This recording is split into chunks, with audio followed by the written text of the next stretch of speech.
Chidi found a note in his locker. It said, "Stop digging. It's dangerous." His hands shook as he read the messy handwriting. He looked around the busy hallway, but everyone seemed too focused on their own lives. Who had left it? And how did they know what he was doing? Just a week before, Chidi had been an ordinary student. His family was struggling, and his friends, Nkem and Yusuf, had their own problems. Nkem's dad had lost his job, and Yusuf worked late shifts at a mechanic shop to support his younger siblings. They all dreamed of a better future, but dreams didn't pay the bills.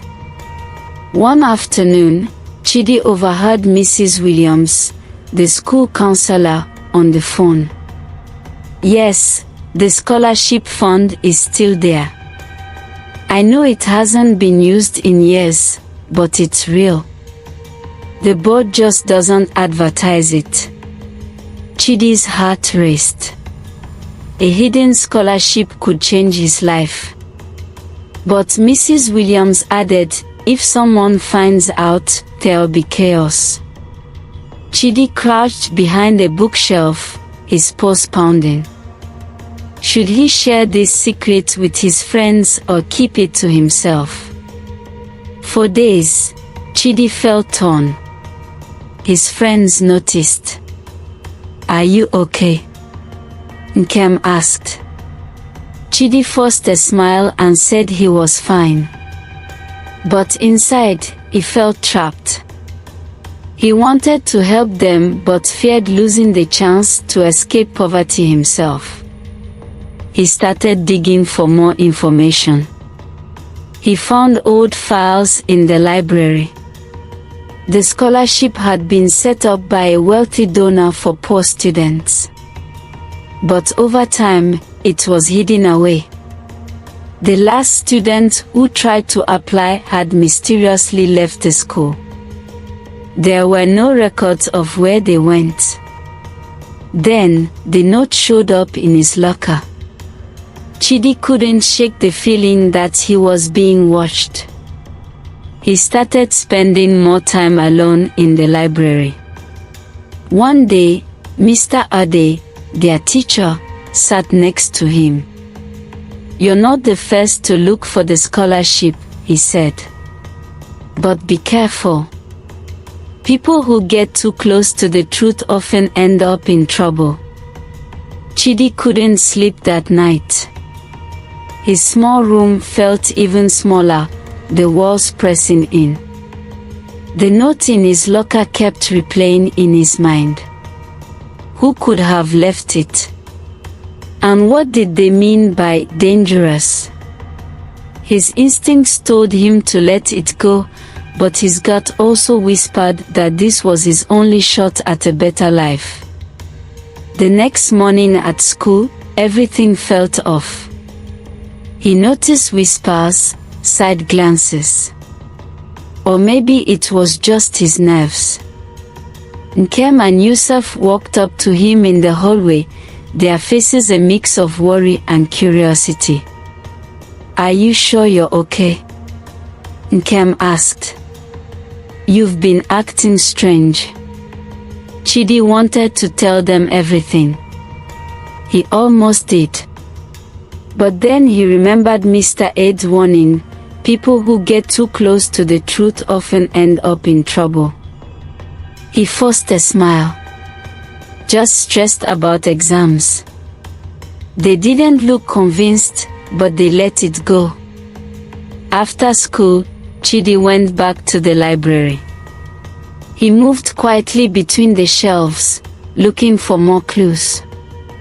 He found an old newspaper article tucked inside a dusty book.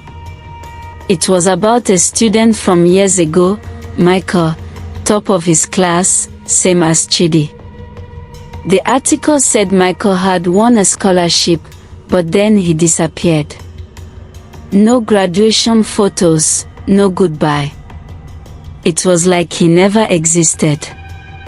Chidi's blood ran cold. Was this what happened to those who found out too much? His mind raced.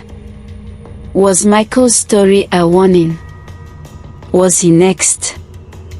He backed out of the library, every shadow feeling like a threat.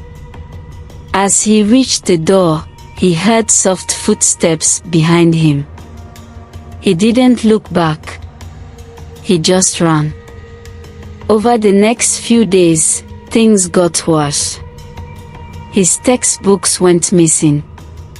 His locker was broken into, with only the scholarship notes taken.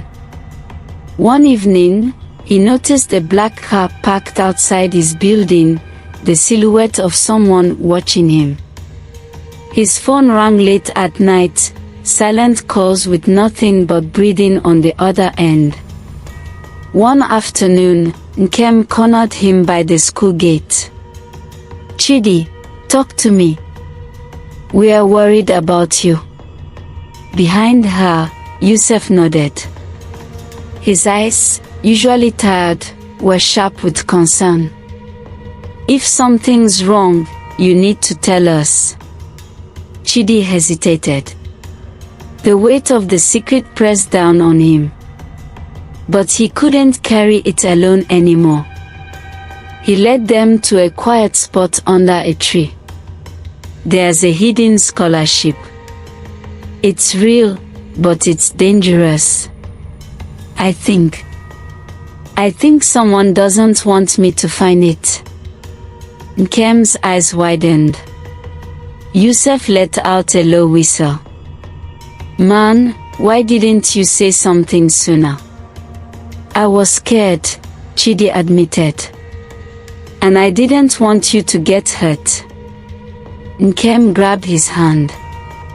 "We're in this together. Whatever's going on, we'll figure it out." That evening, they met at Yusuf's house. They spread out the documents Chidi had found. Old photos, faded articles, handwritten notes. It was clear now, every student who applied for the scholarship had vanished. The stories were always the same: sudden transfers, families moving away overnight, blank spaces where records should have been. Then, they found something chilling. An old staff photo from when the scholarship was first started. Standing at the back, barely visible, was Mrs. Williams. She looked exactly the same as she did now. No aging, no change. It was impossible. What if she's behind all this?" Nkem whispered. Yusuf shook his head. "No way. That's crazy." "Is it?" Chidi asked. "Every clue leads back to her. She knows about the scholarship. She's been here forever. And those who dig too deep disappear." A sudden knock on the door made them jump. They stared at each other, hearts racing. They had no idea how deep this mystery went, or if they'd make it out alive. Stay tuned for part 2. Let's find out how this will end. Don't forget to subscribe so you always get notified once we drop it. Then drop your comment if you know how this is going to end already.